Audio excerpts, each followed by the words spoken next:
sibambisane namaphoyisa ngoba agcina amaphoyisa phela nathi sinephutha. Nathi siyabheda. Angithi nathi emphakathini sibahlelisa backroom. Kanjani umuntu onganawo amaphepha ongamazi ukuthi uba? Umthetho awuvumi. Immigration Act ithi akekho umuntu ola eSouth Africa kufanele asize umuntu wangaphandle ngoba lokhu kuphula umthetho. Kodwa kunakho konke sengizohambisa imemorandum nje. Siyacela amaphoyisa. Mina nginesicelo sisodwa nje futhi esiphekwa lesi. Cela lifunde umthetho. Ngoba ayikho into ebuhlungu njengokuthi ubone umuntu eshinto engekho ebhalwe phansi kodwa akwazi ukudlula phambili ayenze into errong. Umuntu ongaphandle kunenhlobo ye-ID ayiphathayo engafani neyethu. Yes. Ama-ID esesiwabonile thina la awase-South Africa. Umuntu uhamba kanjani umuntu ongaphandle abo Imran bani kodwa ebhala ukuthi wazalwe eSouth Africa engawazi nje lokukhuluma a single language yase-South Africa. So siyacela abantu ukubambisana asinideleli siyanhlonipha futhi siyazi ukuthi amaphoyisa na ama-individuals njengoba nasiyisama individuals yabo. Yes. If kodwa ningakwazi ukukhuzana njengoba nathi fanele sikhuzane emphakathini yethu singayinqanda le nkinga. Labo bayawasaba amaphoyisa mase angasemakubo ngeke baphele amaphoyisa langakubo. Yazi bathini bathi umnangwangwa uyabashaya. Asisho ukuthi abashawe thina sithi ke thina bahlonipha umthetho kuphela. Hloniphani amaphoyisa, hloniphani uniform amaphoyisa. Thina amaphoyisa amanye othisha abantu esikhule kuthiwa abathintwa emphakathini. Awudlale nje ephoyiseni, awudlalele nesile, awudlalele uthisha. Sesicela leso sithunzi samaphoyisa esibuyi. Siyacela nani bahlonipha amaphoyisa ukuze nabo bezobona ukuthi amaphoyisa ahlonishwa. Siyacela ukuthi sibambisane umphakathi namaphoyisa, siyacela. Okay. Sengizofunda-ke imemorandum la ngizosho nje izinto esiyicelayo kuphela. Right? Because yinde. Esicelayo sithi sicela ukuthi kube khona i-mass deportation yama undocumented foreigners. Okusho ukuthi bonke laba abanganawo amaphepha mhlawumbe nje noma ngaphuma nga-3,000 ngosuku.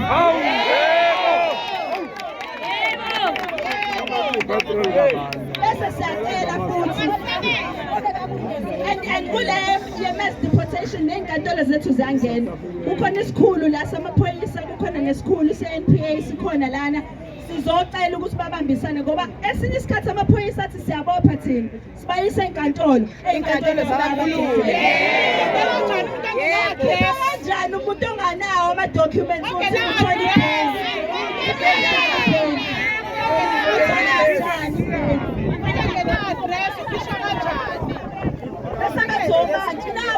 nabo sithi abalalela umthetho. Bese siyacela ukuthi mama-prosecute ababoshwe kodwa futhi siyayithanda naleyo ukuthi kuthiwa ngazi ukuthi bebeboshwe bazoboshelwa ngasemakubo.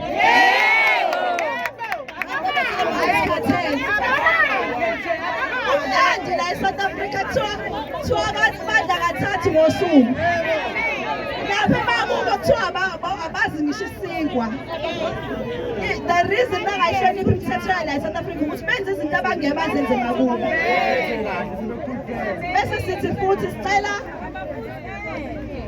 siyacela futhi i-program yokubambisana namaphoyisa no-prosecutor bethu ney'nkantolo zethu yokureclaim ama-building ethu awusekumbe point bakwethu. Kunjani bakunje edrobheni abantu bakhona bakha imjondolo phakathi ebuildingini. Kanjani bayakhala abantu bathi nangihlala la nabogogo bethi kade bekhala bathi ngisasihleli kahle la kwafika laba kwathiwa siphume. Ukhipha kanjani umuntu wakini wena uwazi kahle ukuthi ugogo omdala uzube nesibindi sokuhlangana nabantu bangaphandle nokuthi umuntu omdala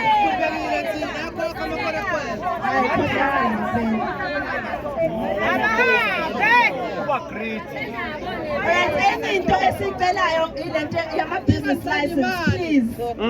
Ama-business license, ngiyanicela nisukumele le. Umnotho wama-tuck shop is worth ama-billions. I think what 23 billion into enjalo last time you check.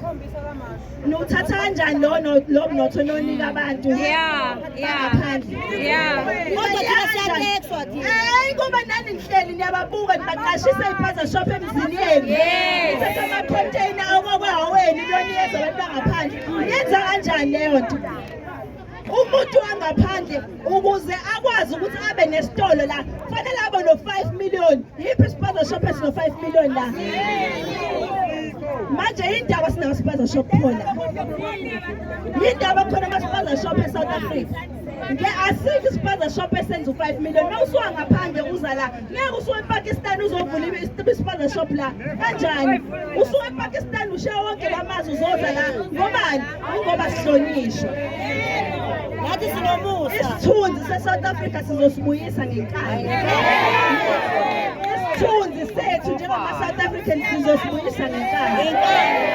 Yes, lokhu sithunga abantu bokufika ko-social media la bethi siyavilapha, asisebenzi bahlaniphile kunathi kanjalo kanjalo, ama-hard worker.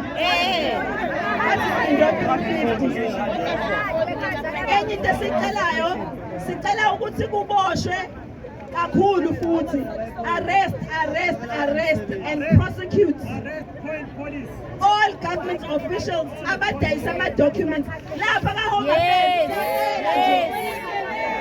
Siyacela ka-Home Affairs baboshwe futhi bangadlaliswa, baboshwe. Kukhona abantu iy'mpilo zabo yimile namhlanje ngoba baney'ngane eziwu-4, umuntu akaze kodwa abe nayo ingane. Abanye banama-ID ngoba i-ID yakhe isetshenziswa omunye umuntu. Aze yongenela uMiss South Africa. Azathi umuntu kosimele ezweni kodwa uthatha i-ID yomunye umuntu. Nana niye ukushada nalabantu nithi ngizothola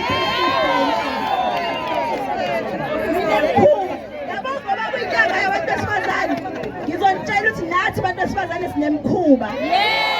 Nemkhuba. Ave nikuthanda ukushada, nishade ngisho ningashadile. Nishadele u-350 ngenyanga. Hayi bo, ushada ungalotsholiwe. Ungakhishwanga ngisho imbuzi. Hayi bo.